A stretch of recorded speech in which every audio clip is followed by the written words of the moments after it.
Et voilà, première visite du jour, le château de Nijojo.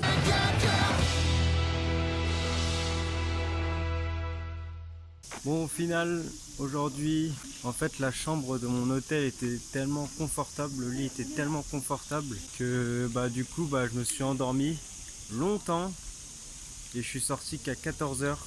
Du coup, pour faire Omiyachiman et au-dessus, c'est chaud de faire ça en 3-4 heures. Non mais regardez-moi cette chambre. Un lit double, archi confortable, super moelleux. Un petit bureau, frigidaire, micro-ondes et salle de bain avec baignoire. Voilà, vous pouvez me comprendre, hein. Du coup, ce qu'on va faire, c'est qu'on va visiter Kyoto pendant 2 jours et demi. Donc cet après-midi, demain et après-demain. Et le dernier jour, on fera au-dessus pour visiter cette région comme il se doit. Donc là, je suis actuellement, c'est à 15 minutes de mon hôtel, dans le château de Nijojo. Et du coup, en fait, c'est un château qui était dédié au shogun. Alors moi, l'expression Shogun Tonight. Au shogun qui venait ici pour, pour voir l'empereur. Il y a vraiment énormément de touristes. Énormément. En plus, c'était pas donné le ticket d'entrée. Hein. C'était peut-être 1000 yens. Non, c'est vrai, c'était 1000 yens pour visiter tout le, tout le château. Bon, c'est vrai qu'il est vraiment très grand, il y a beaucoup de choses à voir. Et franchement, 8 € pour une visite, c'est vraiment énorme. Moi, je pourrais pas trop filmer dans les appartements, c'est interdit. Donc, je vais essayer de le faire un petit peu en douce, essayer de vous montrer quelques images. Pourquoi c'est de travers à chaque fois là? Et du coup, à chaque fois qu'il devait venir, il devait être protégé. Et ce qui était drôle, c'est qu'à l'intérieur, en fait, tous les appartements étaient en sol anti-ninja. Donc dès que tu marchais, ça faisait vraiment beaucoup de bruit, mais pas simplement des grincements, ça faisait comme des mini cris, enfin c'était vraiment un bruit exprès, volontaire. Donc c'était vraiment très drôle à voir et à percevoir. Si mon pote Arnaud me l'avait pas dit, il m'avait pas conseillé ce château, je pense que j'aurais jamais vraiment capté les bruits par terre anormaux. Mais c'est vraiment très drôle. Matez-moi un peu cette entrée de château. Cette porte elle est pas super belle, tout en or avec plein de design. Alors voilà à quoi ressemble l'intérieur des appartements du château de Nijojo, avec des petites représentations, avec les différents shoguns.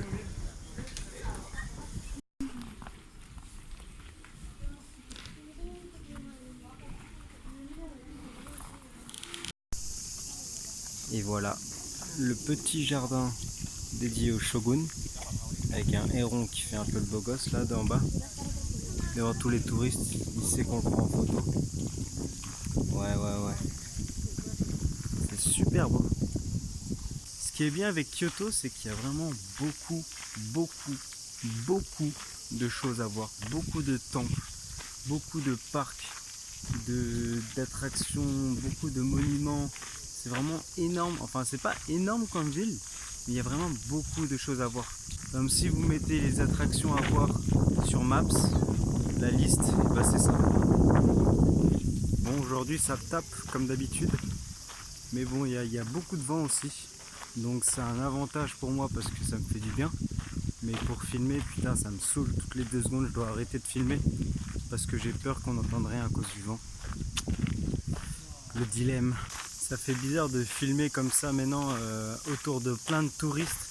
Sûrement 70% des touristes, ça doit être des Français comme d'habitude. Et du coup, je suis pas très à l'aise, on va dire. Je préférais quand j'étais le seul touriste et que tous les Japonais, ils s'en foutaient de moi, tu vois. Vraiment, le château est vraiment super grand et le circuit pour visiter est vraiment super bien fait parce que tu peux tout visiter. Et c'est vraiment, ça te prend au moins 40 minutes, 45 minutes pour tout visiter, quoi.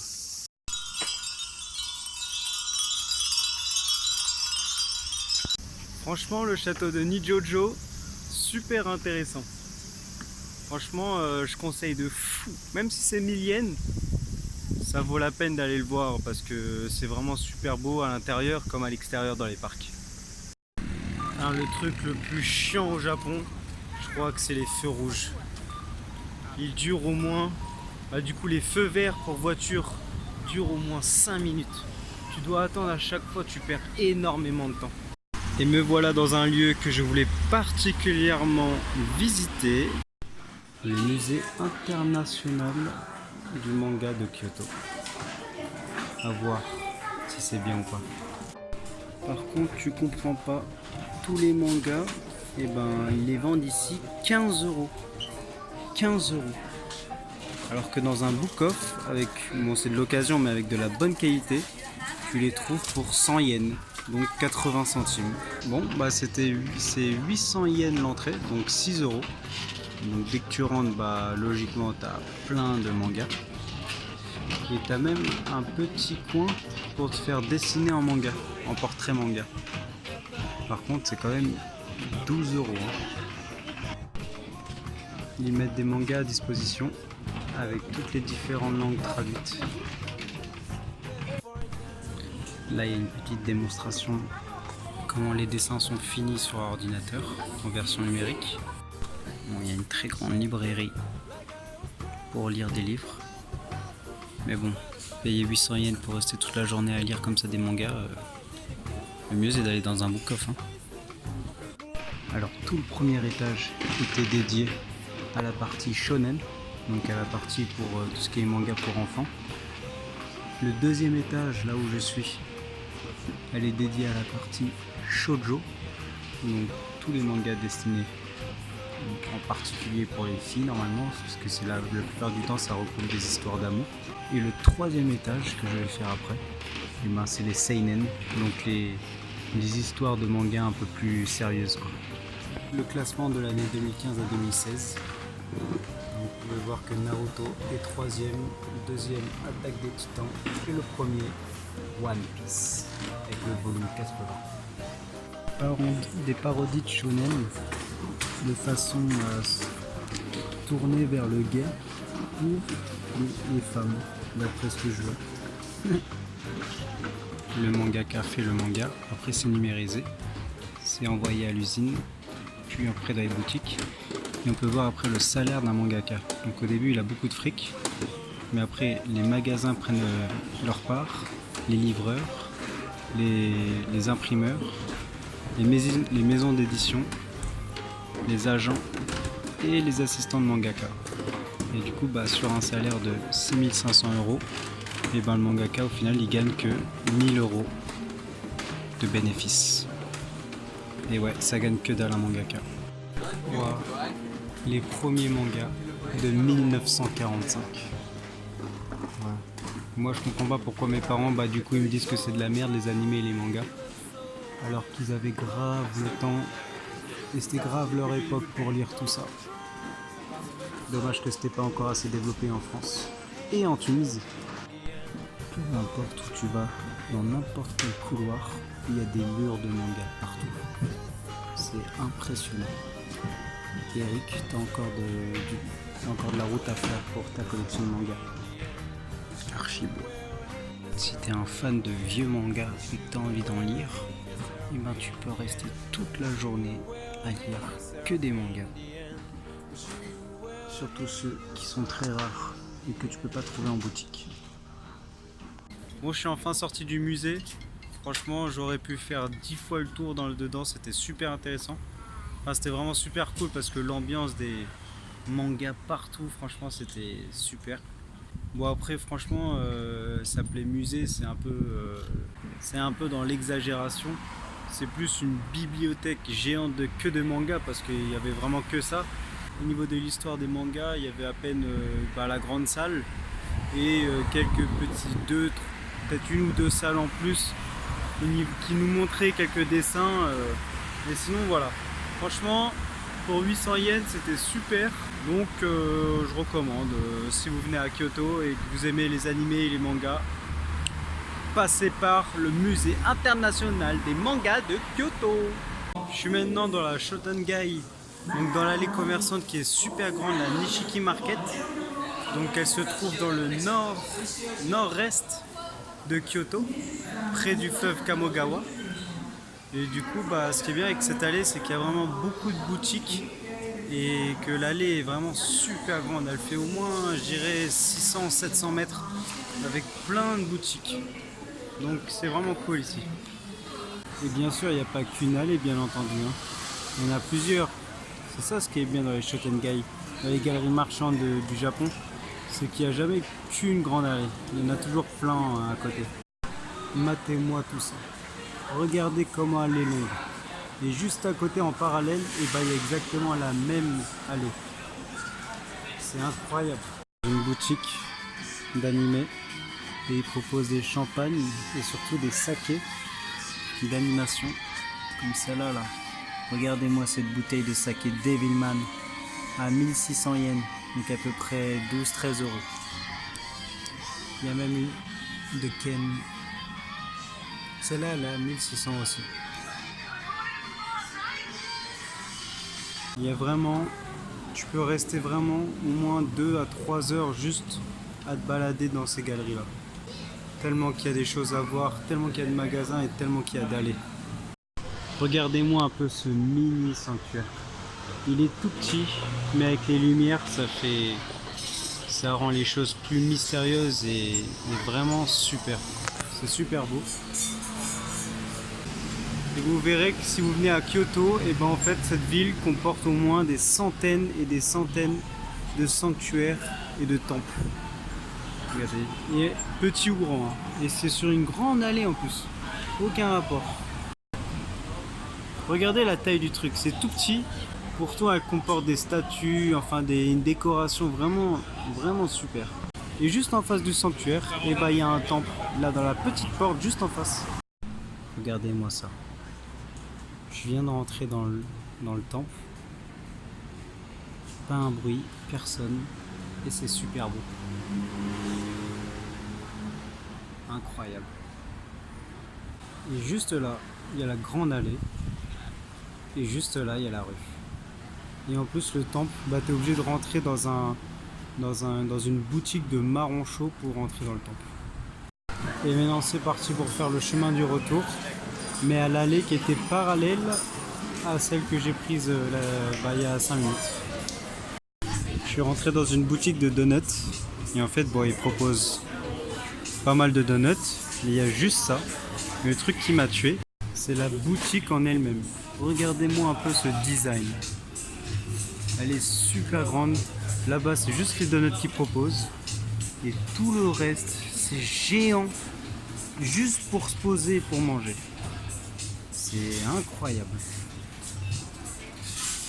À Paris, ça n'existe pas ça. Il y a trop d'espace là, c'est beaucoup trop cher pour juste 10 sortes de donuts. Et dans l'allée commerçante, il y a un temple qui est plutôt connu. C'est le temple Nishiki Tenmagu, avec sa petite vache que tu dois frotter pour que ça porte chance. Comme d'hab, la petite fontaine pour se purifier. Et vraiment la décoration du temple est vraiment super belle. Il y a des couleurs en plus avec les lumières, ça rend vraiment le tout magique. À part tous les touristes, qu'est-ce qu'ils foutent là, dans mon pays? Et avec ça, il y a un petit sanctuaire où tu peux prier dans l'ambiance rougeâtre de l'endroit. Et voilà ce que je vais voir à la séance de 21 h ce soir.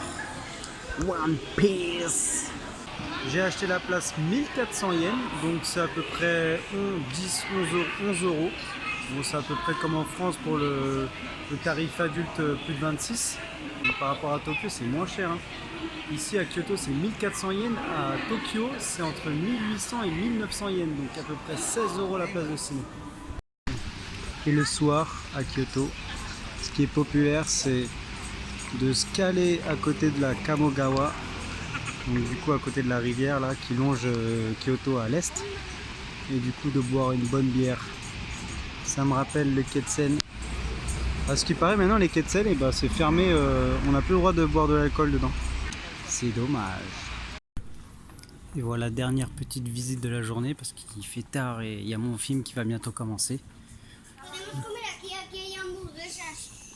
Le quartier de Gion, donc je pense que c'est le plus connu ancien quartier du coup de Kyoto, mais c'est le plus connu au Japon. Enfin, tous les touristes connaissent ce quartier. Parce que de jour, déjà, il est super beau. En fait, c'est déjà tous les bâtiments sont faits de bois. C'est vraiment comme à l'ancienne. Et surtout, en journée, il y a aussi des possibilités de voir des geishas se déplacer entre les ruelles des maisons. Parce qu'ici, il y a beaucoup de geishas. C'est surtout connu pour ça.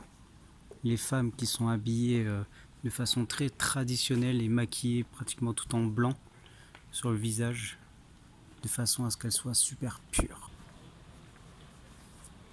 En journée, il doit y avoir beaucoup de monde ici dans ce quartier, mais le soir, c'est vraiment très calme.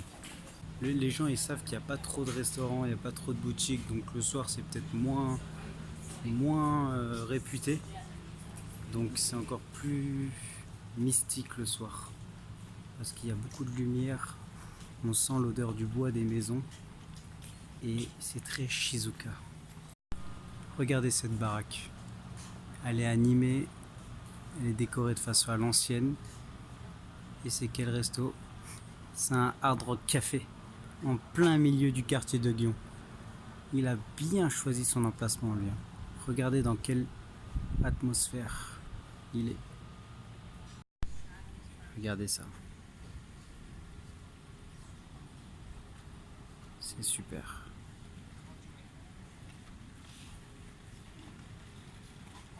Bon, il y a un peu plus de monde là.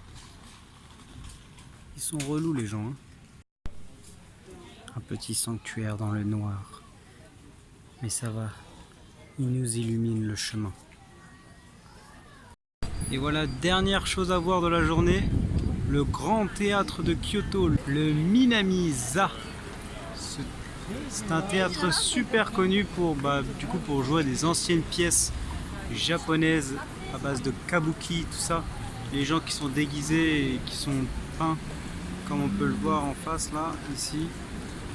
Bon, on voit pas très bien.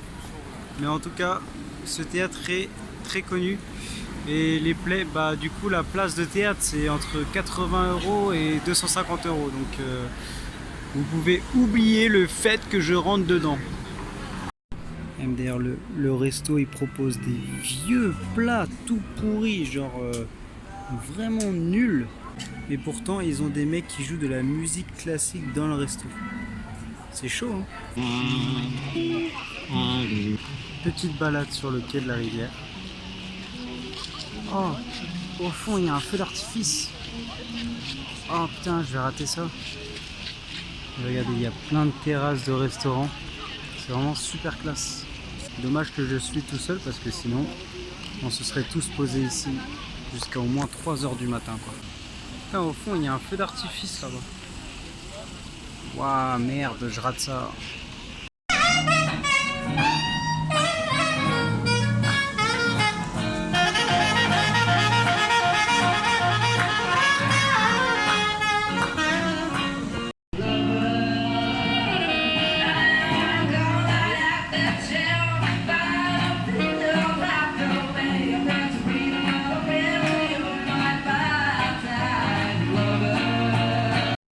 Juste avant le film, petit dîner avec 12 gyoza et 2 poulets frits. Le tout pour 670 yens, donc à peu près 4,50 €. Alors voilà une adresse que je peux grandement recommander. C'est le Shakez Pizza.